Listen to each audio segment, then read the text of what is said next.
Without a doubt, the past 8 years have been transformative for Tulsa. Though many community leaders have played a part in this transformation, none have done more than Tulsa's 40th mayor, G.T. Bynum. Elected in 2016 and re-elected in 2020, Mayor Bynum has brought people together through a shared vision to make Tulsa a globally competitive world-class city. Mayor Bynum has moved our city forward through an unwavering focus on fiscal responsibility, data and innovation, public safety, infrastructure, and equality of opportunity for all Tulsans. During Mayor Bynum's tenure, the Tulsa region has seen historic levels of economic development. Existing employers such as American Airlines, Webco Industries, and the Bama companies continue to reinvest in our community. And new employers such as Greenheck Group, Amazon, and Sofidel brought millions of dollars in new capital investment and thousands of new jobs to our region. New nonstop flights to destinations like Washington, D.C., Miami, and New York City have further linked Tulsa to the nation. And speaking of New York, Mayor Bynum and chamber leaders promoted the Tulsa region nationally to investors, visitors, and talent in conjunction with the Broadway opening of the Tony Award-winning The Outsiders musical.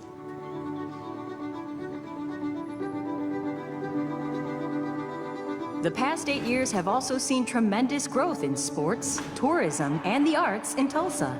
New venues, including the USA BMX headquarters, the Greenwood Rising Black Wall Street History Center, and the Bob Dylan Center, have created new engagement opportunities for residents and visitors alike. Tulsa hosted the PGA Championship for a record 5th time. The opening of Gathering Place transformed our city's riverfront and was named the nation's best city park by USA Today. More recently, the city came together to celebrate the opening of long-dreamt-of Arkansas River activities, including the renovated Zinc Lake, the new Tulsa Wave Park, and the Williams Crossing pedestrian bridge. In the near future, a brand-new Gilcrease Museum will open its collections to the world. And Mayor Bynum has started the process for our city to have a much-needed convention center hotel.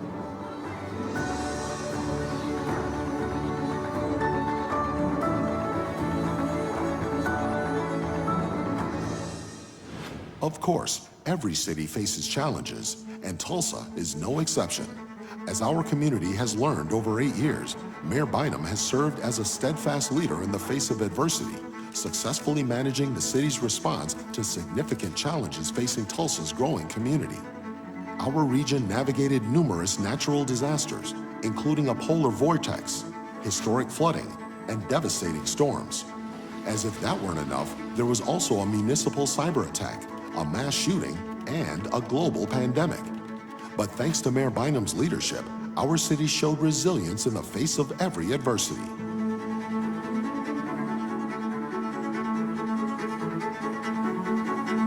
Our city also found new solutions to make everyone safer and our city more efficient. Bus Rapid Transit now provides fast and frequent bus service with enhanced vehicles, stations, and rider amenities.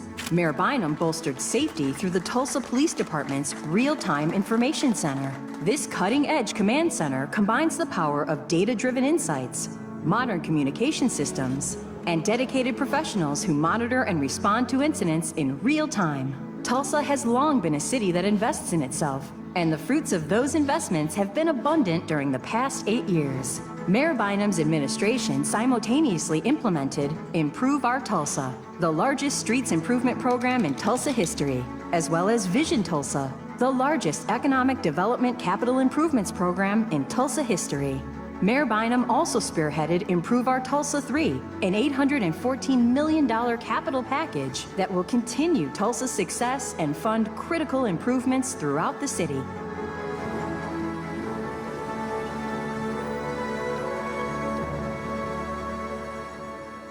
From his earliest days in office, Mayor Bynum made equality of opportunity a cornerstone of his administration. He established the Mayor's Office of Resilience and Equity to implement the Resilient Tulsa Strategy, the city's first strategic plan to address racial disparities. Mayor Bynum also launched the New Tulsans Initiative, which is focused on making Tulsa a beacon of freedom and opportunity for immigrants from around the world. With more than 100 years of bringing no answers to families devastated by the Tulsa Race Massacre, Mayor Bynum committed to the ongoing search for unmarked graves and identification of victims. He also created a new city commission, Beyond Apology, tasked with advancing and restoring prosperity to North Tulsa residents and all those impacted by the massacre. And thanks to his determination, the city is now investing significant resources to address homelessness. Without a doubt, the past 8 years have been transformative for Tulsa.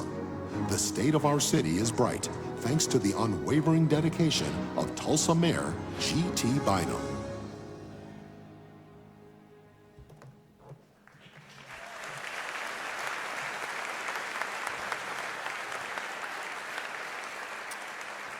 How about that video? Now to introduce Mayor Bynum, please welcome Jason Collington, editor of the Tulsa World.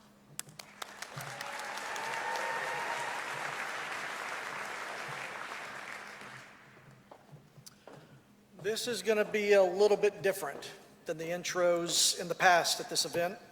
I come to you as the editor of the Tulsa World, the news leader in this city for 119 years now. Over those years, the name Bynum has appeared more than 19,000 times in the Tulsa World. Before he comes up here, I flipped through the pages of the Tulsa World. I found a couple things. And today I will present the highlights that I found. But first, let's start at the very, very beginning. August 31st, 1977. Yes, our mayor's birth was announced in the Tulsa World on this day with the headline, "Mayor Gets a Grandson." The first paragraph reads, quote, "George T. Bynum IV will have lots of tradition going for him if he ever decides on a political career in Tulsa." GT was a coin collector as a kid. He was also into theater, and he could be found in many costumes in the pages of the Tulsa World. Here he dresses up as a mild-mannered Metro newspaper reporter who likes to take his glasses off to save the world. GT was also a Boy Scout, and here he is with his grandfather at the Boy Scout Jubilee. When he was 16, he served in the United States of Brahms, serving his country proudly.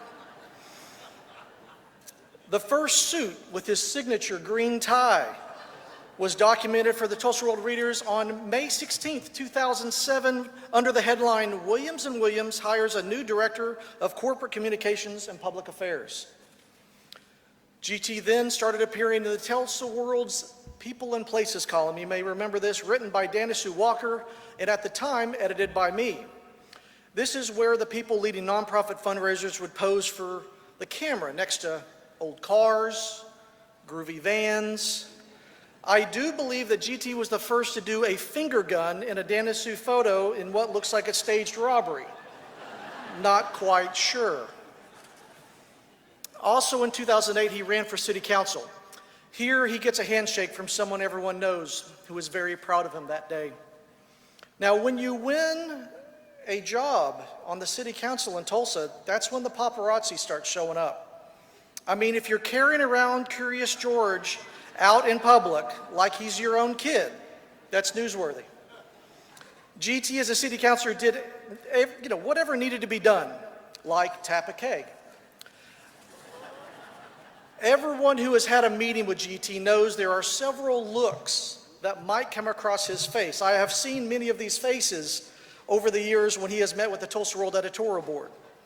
This one I like to call, quote, "You are confidently wrong, but I am still listening."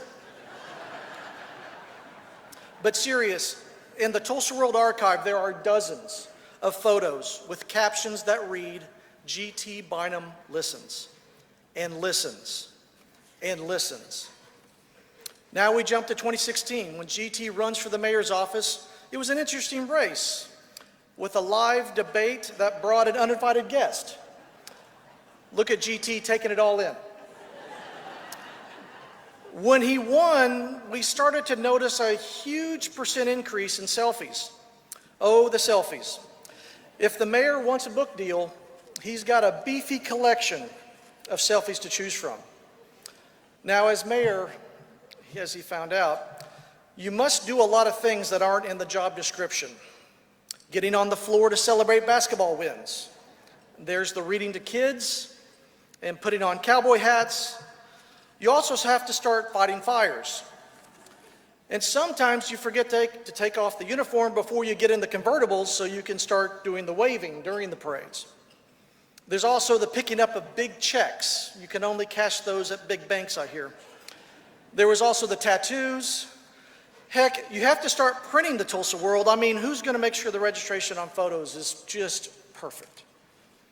Then there's the jumping out of airplanes to read to even more kids. And then the hitchhiking. But also the movie premieres. Many of us saw him on Zoom with his regular updates during the pandemic.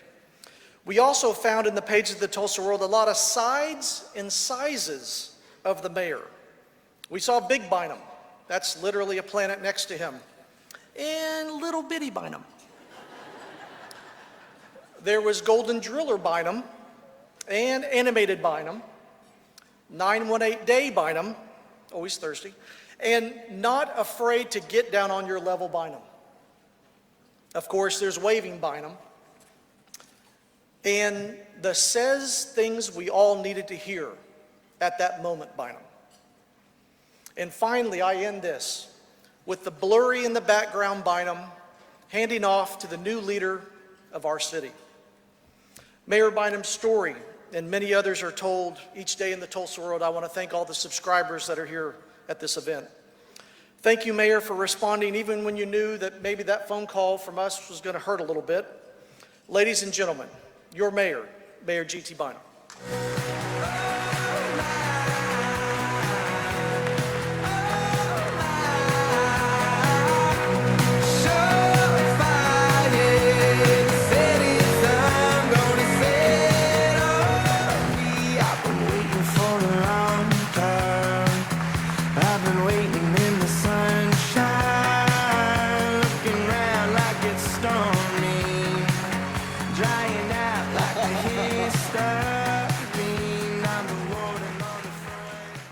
Thank you all so much.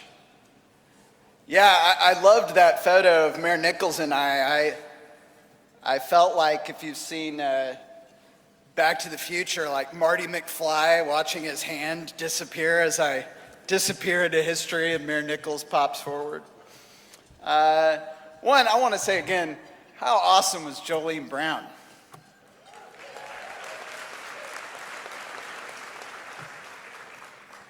Susan and I had the chance to see Jolene compete in the Day Center's annual fundraiser, the Big Show Off, which Tom Biachini helped organize, and she was just fantastic. She won it. And then the chamber organizes, or every year, a group of us to go down to South by Southwest to tell folks in the tech industry about how amazing Tulsa is. And Jolene had been performing at that, and total fluke, I ended up sitting next to her on the airplane on the way back to Tulsa from Austin and begged her. I was like, I have one more state of the city. Would you please sing the national anthem at it? And I'm so glad that she was available to do it today. I also want to thank Jason. As I told him, thanks a lot for making me cry before I even start talking. We are a rarity these days in Tulsa, in that we have a local newspaper with local journalism, with local reporters who make sure that everybody in town knows what's happening at City Hall and at the county courthouse and at the state capitol. And one of my great fears for our future as a country is that we get to a point where local communities don't have that anymore, and we're all dependent on what somebody in DC or New York or LA thinks we need to know about, who doesn't know a dang thing about Tulsa. Everybody who cares about Tulsa, and I'm glad I can say this now that he already talked about me, everybody who cares about Tulsa ought to have a subscription to the Tulsa World. It is so important. But I want to thank the Tulsa Chamber for the strong partnership that you've provided during my 16 years at City Hall. I can't tell you how critical the Chamber has been to the success of so much that I'm going to highlight today. To Mike and the whole team at the Chamber, thank you for all that you do to move Tulsa forward.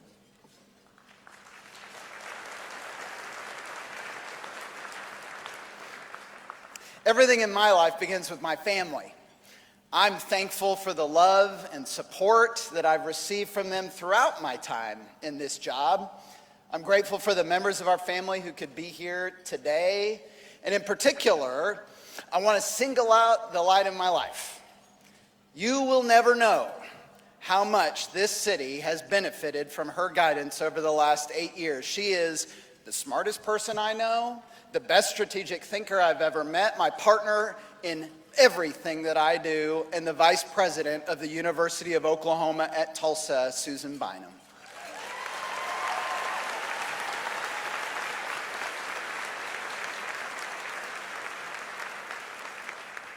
And as I'm sure many of you can relate, I'm at a stage in my life where I think about the passage of time now, first and foremost as a dad. Susan is one of the people who was there on the day that I was sworn in April of 2008, but the other was this little guy, our son, Robert. Today, Robert is bigger than everyone in that photo. He's a senior in high school, the starting tight end on his football team, where he lays waste to any defender that gets in his way. He's going to crush Pryor in the playoffs on Friday, by the way. And he will be a freshman at the University of Oklahoma in the fall. I am grateful he is here today, and I am so proud to be his dad.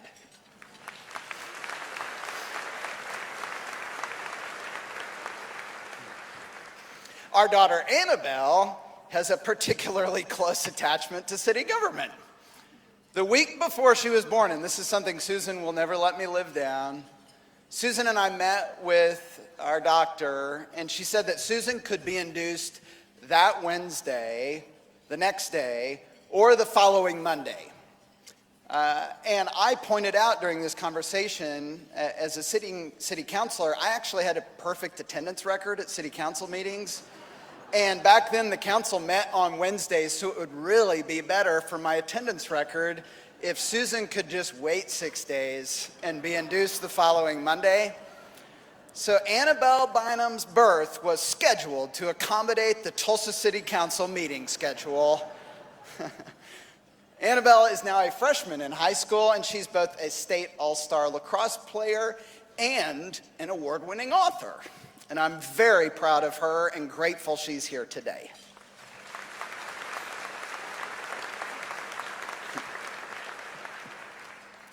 I'm also honored to introduce my mom, Susie Bynum, the only Tulsan in the whole history of our city to be the child of one mayor and the parent of another.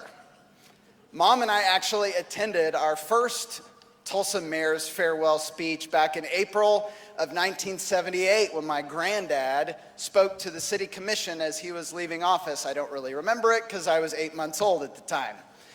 But apparently I was kind of obnoxious, enough so that Mom gave me a box of Tic Tacs to shake in order to distract me so my granddad could get through his speech. And while 46 years have passed, I think my performance that night may end up being similar to what you hear today. Lots of yelling, crying, shaking of fists. But the big difference is that this time I have a police department at my disposal to keep my mom from interfering. Mom, thank you for everything.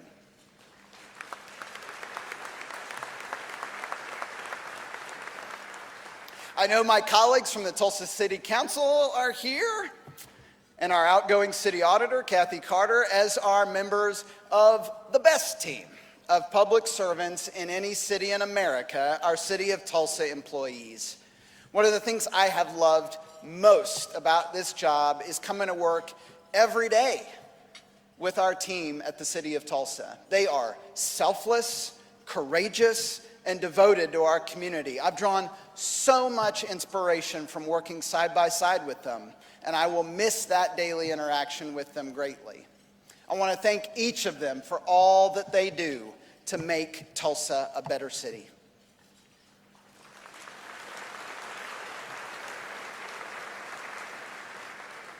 So this is my 8th and final time to deliver a State of the City address to you. It's been the honor of my life to serve you as the mayor. I remember my very first mayoral debate back in 2016 when I was seeking this job. I said I didn't want Tulsa competing with Broken Arrow and Owasso and Jinx. I wanted us working with them to compete with Austin and Denver and Chicago. And after that debate, a very nice woman came up to me and she said, "You are so sweet to think that we can compete with those cities." That was not a minority viewpoint back in those days. And I think about her every time people ask me what our greatest accomplishment has been during the last 8 years, because there's no question about it in my mind. It's the main reason that I ran for this job in the first place. Our greatest triumph of the last 8 years is that we have renewed a spirit of high expectations. Today, we are working together as a metro area, and we are winning. Today, Tulsans don't just expect us to compete with great cities around the world, they expect us to win. And I think about my kids' generation who's growing up in our city right now.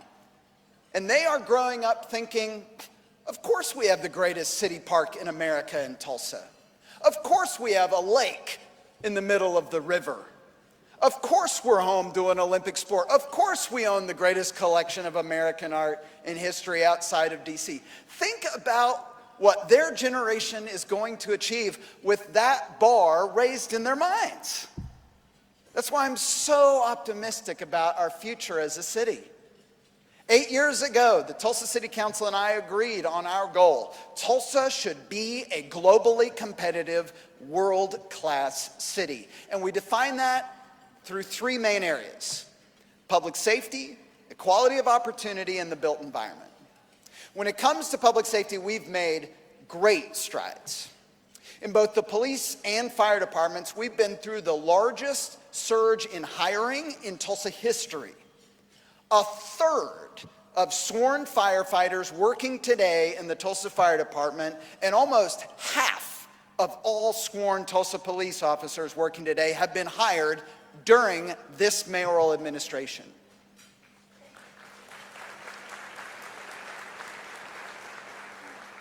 In the Tulsa Police Department, we've made what officers tell me is the biggest advancement since radios were installed in squad cars: the creation of the Real-Time Information Center. The Real-Time Information Center brings modern technology and deploys it to officers out in the field to do their jobs more effectively and safely, averaging 40 calls for service a day from officers out in the field.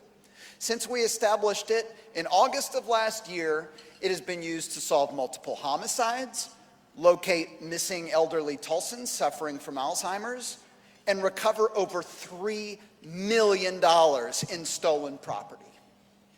In the Tulsa Fire Department, we opened a new station in East Tulsa serving one of the most in-demand areas, and we are modernizing our truck fleet after a decade of deferrals.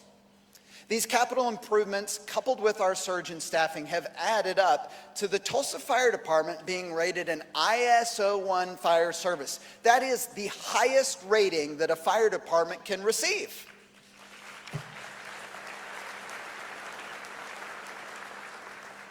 So when I say we have one of the best fire departments in America, that isn't just mayoral pride. We have independent verification. And public safety isn't just the domain of the police and fire departments. In the 1970s, Tulsa was named the most flood-prone city in America. We have now been named by FEMA as having a flood rating of 1, making Tulsa one of only 2 cities in the entire country to reach the highest possible flood protection standard. Thanks to decades of commitment by voters and city officials, we have gone from one of the worst to one of the best when it comes to flood protection. And this generation of Tulsans has proven that it can hang with any prior generation when it comes to enduring and even thriving amidst disasters. As I've told you before, my friend Councilor Jeannie Q told me, the 8 years that I've been mayor are the worst 8 years Tulsa ever had. She has since clarified since last year's speech that she meant disasters. I don't think she's far off. We've managed our way through tornadoes, flooding, tornadoes while it was flooding, a polar vortex, a derecho, the largest cyber attack on any city in Oklahoma history, an economic collapse, a riot, civil unrest, the murder of a beloved police sergeant, a mass shooting at our city's foremost center of healing, and the greatest public health crisis in Tulsa history. And we made it through each of those and emerged stronger on the other side by helping each other out each step of the way.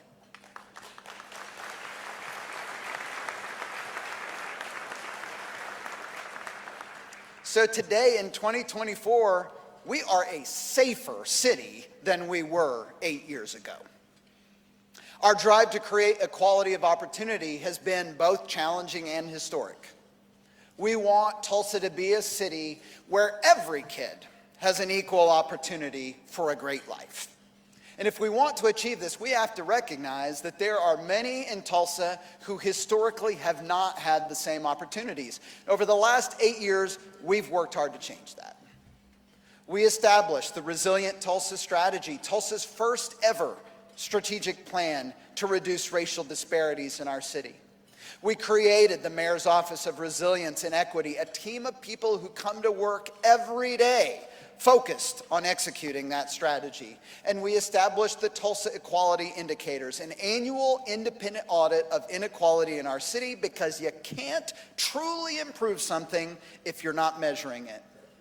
We recognize that one of the best vehicles for eliminating racial disparities in Tulsa is economic development, and so we've worked with the Tulsa Regional Chamber to recruit over $1 billion of investment into North Tulsa during the last 8 years. We've also systematized this approach by focusing on a merger of half a dozen city authorities into the Tulsa Authority for Economic Opportunity, also known as Partner Tulsa, our economic development authority that is chartered not with giving the mayor photo ops, but with the mission of using economic development to create equality of opportunity in our city. This generation of Tulsans has also had to take responsibility for things that were done before us and for things that weren't done before us. A good example of this is the search for the unmarked graves of Tulsa race massacre victims. We have convened some of the best archaeologists and forensic anthropologists in America for the last 5 years to search for those victims. Using DNA and genealogical technology never before deployed in human history, we were able this year to positively identify the first victim. C.L. Daniel served our country honorably in World War I. He was on a train from the West Coast headed home to Georgia when he stopped in Tulsa and was murdered in the 1921 Tulsa Race Massacre. And for 103 years, his family never knew where his body was. His mother died without knowing, until we called his family earlier this year to tell them that we had found him. That investigation continues, with the remains of many more people being analyzed in the hope of making similar reunifications. I'm grateful to you as Tulsans that you've stuck with this search so we can do right by these victims' families.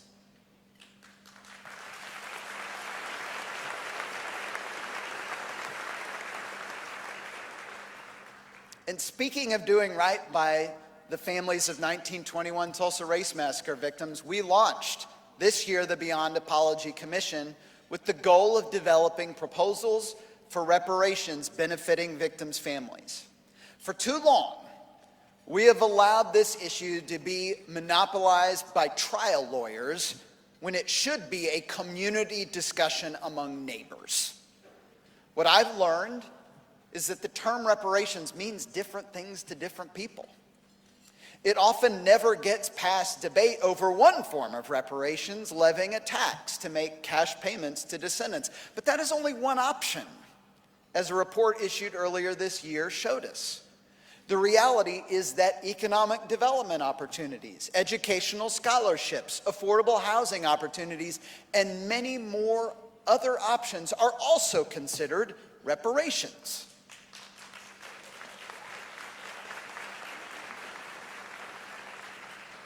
So instead of getting hung up on that one word, reparations, I would ask that we think about this in the way that we as Tulsans do our best, out of compassion, to show our support and consideration for the descendants of our neighbors who were the victims of the worst thing that ever happened to our city. That's the goal of this commission, and I'm eager to see what they recommend. Now, our focus on creating equality of opportunity has also been very much focused on our immigrant community. We want Tulsa to be the best city in America for immigrants, and we do this through the New Tulsans Initiative. I have hosted 1,427 new Americans from 99 different countries at City Hall citizenship ceremonies since we began them in 2019.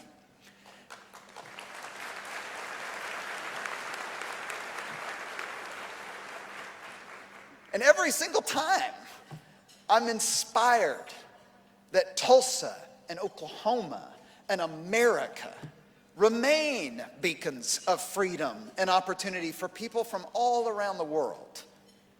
As mayor, I've placed a particular emphasis on gender equality. When I was sworn in December of 2016 into this job, there were 2 men for every woman on city authorities and boards. Today, women make up 51% of city board seats, the same percentage as our overall city population.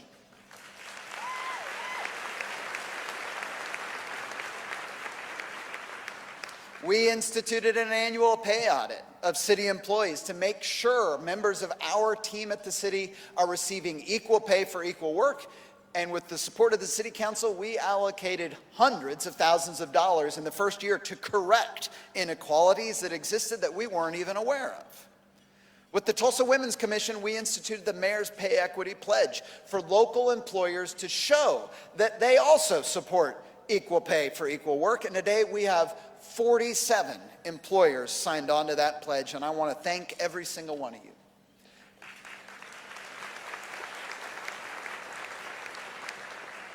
So today, in 2024, we are a city of greater opportunity for more people than ever before. Our work to build the city that we want to leave to future generations is easily the most visible change over the last 8 years. We are living through the greatest period of investment in the history of our city. And I'd love to tell you about every transformational project today, but Mayor Nichols would literally be sworn in 18 days from now before I was finished. So instead, I'm going to utilize that old belief that a picture says 1,000 words and show you just a few before and after shots of just from the last 8 years of what we have done as a community. We took a field and turned it into the campus of the Greenheck Group, one of Tulsa's fastest growing employers. We turned sandbars into Zinc Lake. We turned a gravel parking lot into Tulsa's Children's Museum, the Discovery Lab. We turned our riverfront into the greatest city park in America, the Gathering Place. We took a vacant restaurant and turned it into the beautiful 222 North Detroit office tower. We turned an abandoned industrial site and turned it into the home of an Olympic sport, USA BMX. We are turning our moldy, rusty police courts building into a public safety center that reflects the reverence that Tulsans have for our first responders. We turned an empty field into Amazon, one of the largest employers ever in our history. We turned an old playground into the Hope Playground, a playground for children of all physical abilities that is now a national model. We turned an empty field in East Tulsa into Tulsa Fire Station 33. We turned vacant land in North Tulsa into the Peoria Mohawk Business Park. We turned a shuttered rec center at McClure Park into the home of the Tulsa Glassblowing School. We are building a Veterans Medical Center and a home for the greatest collection of American art and history at Gilcrease Museum. And we built beautiful, affordable housing in West Tulsa while also building a center for the history of Black Wall Street at Greenwood Rising. Hold on, not done. We got more. We turned an empty field into Costco, a vacant arena into a convention center ballroom, an underutilized park into the best BMX track in Oklahoma, and a vacant mall into the Oilers Ice Center. We built the Langston University Nursing Center and Shields and the TCC Student Success Center and Santa Fe Square. We are turning an abandoned hospital into the Greenwood Entrepreneurship Initiative at Moton. We built a simulator training facility for the Oklahoma Air National Guard. The historic Swan Lake Fountain will run next week for the first time in decades. And Route 66 Village is now a must-see stop for international tourists driving down the Mother Road. We put a new face on this convention center. We modernized the Tulsa Zoo experience. We transformed public transportation with bus rapid transit, and we completed the most expensive street project in city history, Yale, Phil Lakin, between 81st and 91st. And I could go on.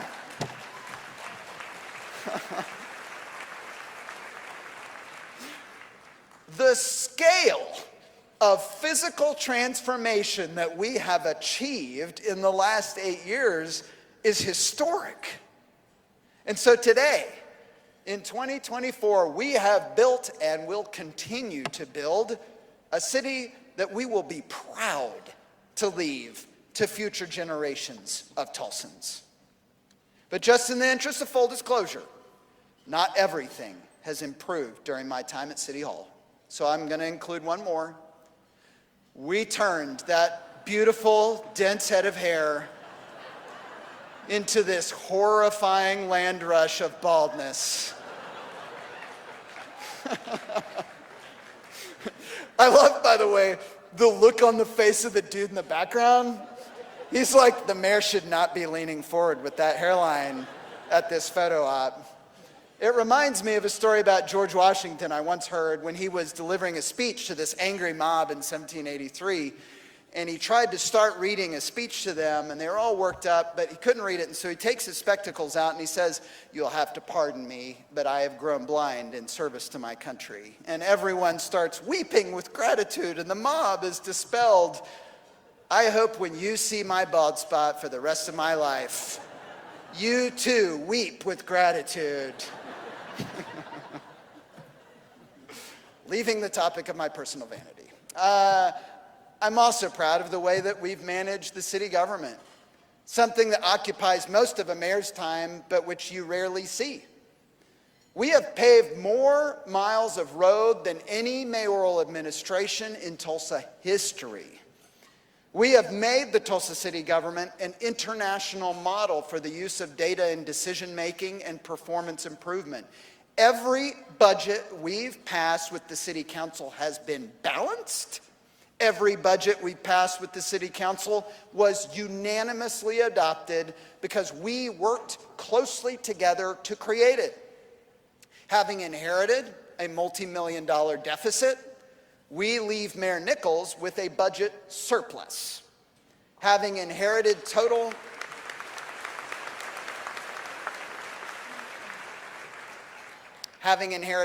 cash reserves of approximately $19 million, we leave with them over $50 million, a 165% increase that protects our ability to keep providing critical services in the event of an economic downturn. Our rainy day fund alone is up over 1,000%.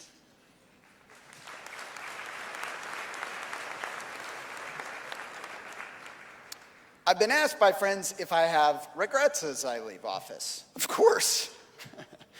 I would love to be leaving the mayor's office with every problem solved, so Mayor Nichols can just charge forward with his agenda and have nothing holding him back.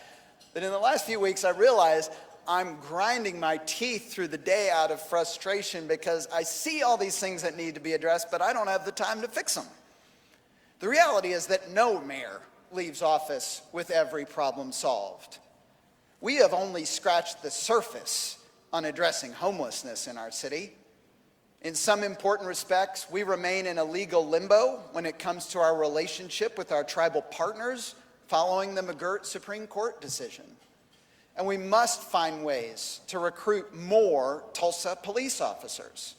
Cities will always have challenges to address, and we as a community have a lot of work to do in addressing these. But when you look at where Tulsa has come in the last 8 years, Tulsa is safer. Tulsa has more people enjoying greater opportunity, and Tulsa is physically transformed for the better, in a way that makes us a model for cities around the world. The state of our city is strong. But just as important as what we've done is how we've done it. We accomplished all of this, returning to our greatest strength, when we work as a community of neighbors, helping one another rather than allowing the focus of division to distract us. To all of you who are willing to work in that effort as Tulsans rather than as Republicans or Democrats or independents, you have my thanks. We did it. We made a difference. We showed there is a better way. We renewed that spirit of high expectations. We left things better than we found them.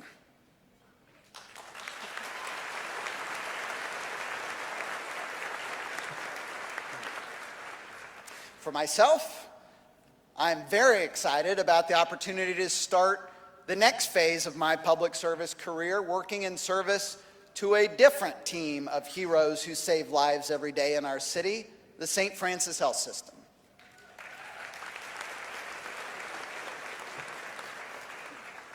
And for this city I love so much, I look forward to the future with great optimism.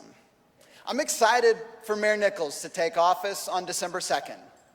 I first met him when I was elected to the city council 16 years ago, and he was an aide at the time to Mayor Kathy Taylor. He has been my friend ever since. We've served together, we've campaigned together, we've raised our boys together.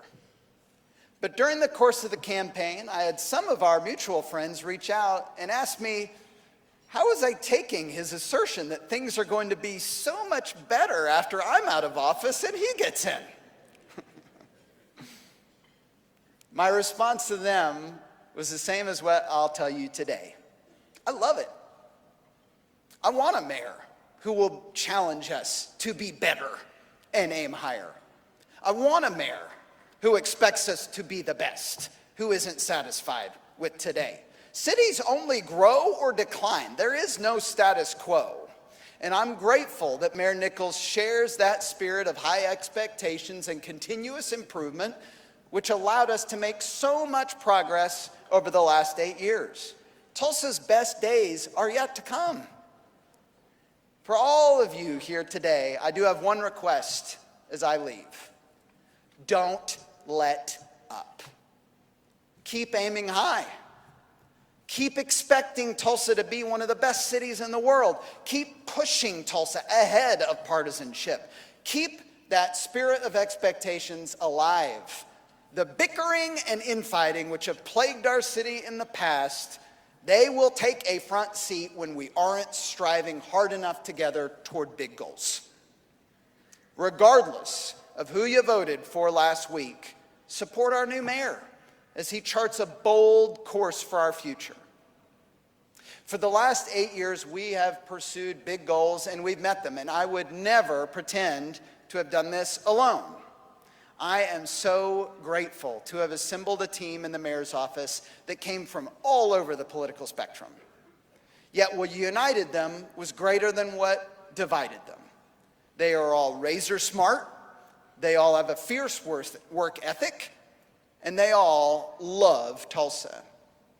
I want to ask the people who served on my mayor's office team, if you're here today, I want you to come up here on this stage with me so we can close this out in the same way we've led for the last 8 years together. Come on, don't be shy.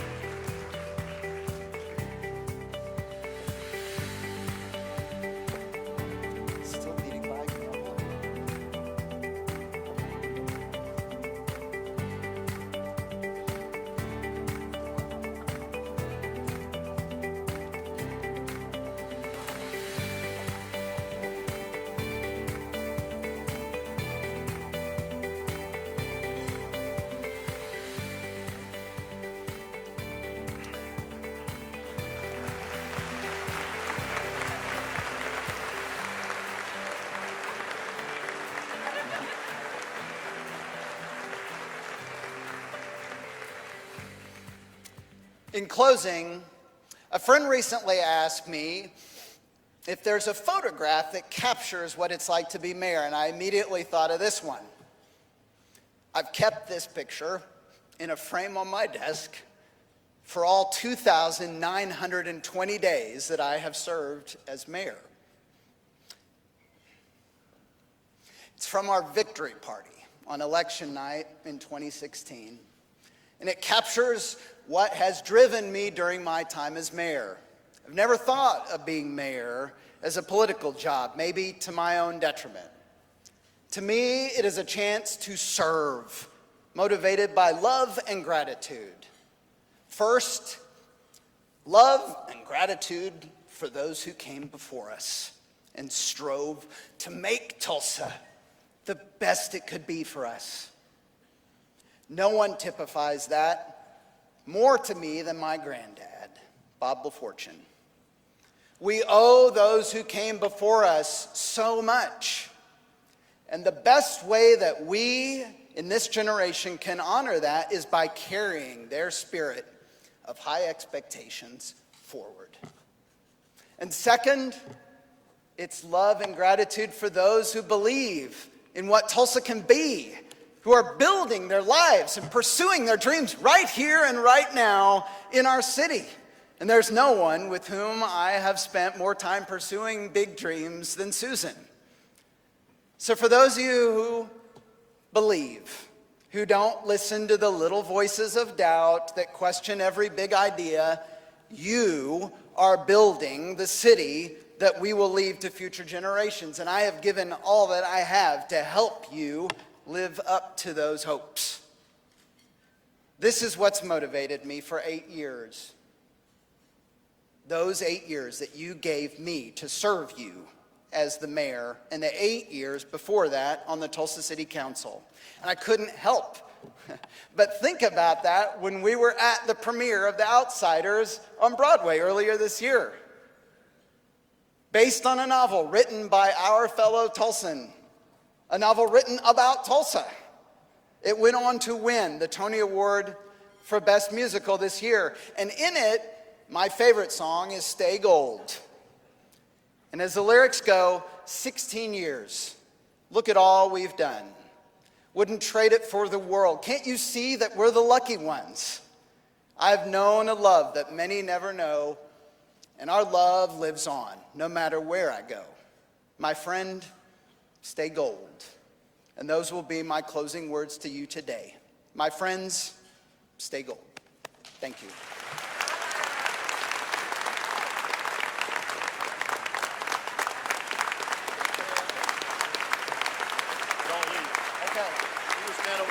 Okay, yes, sir. Don't leave.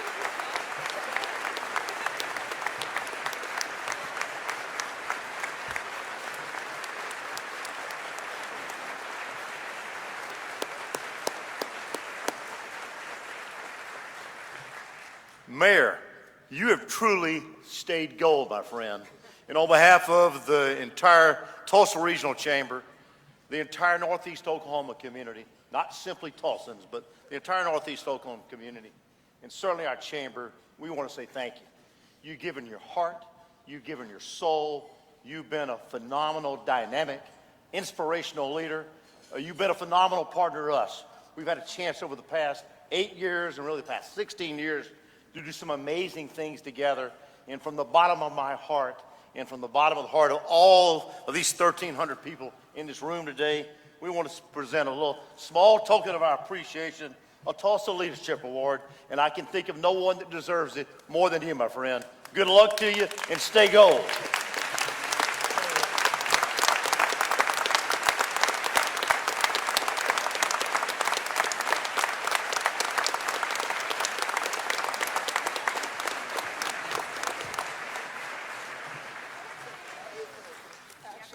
What a historic event. The mayor talked about history, and I can think of never a more historic event than today. Thank the mayor's team, thank his friends, thank his family. Thank all of you for being here today. You can't have a chamber event without sponsors. Again, thank all of you phenomenal sponsors. We are adjourned. Please stay safe, stay gold, and have a great rest of the day. Thank you for being here.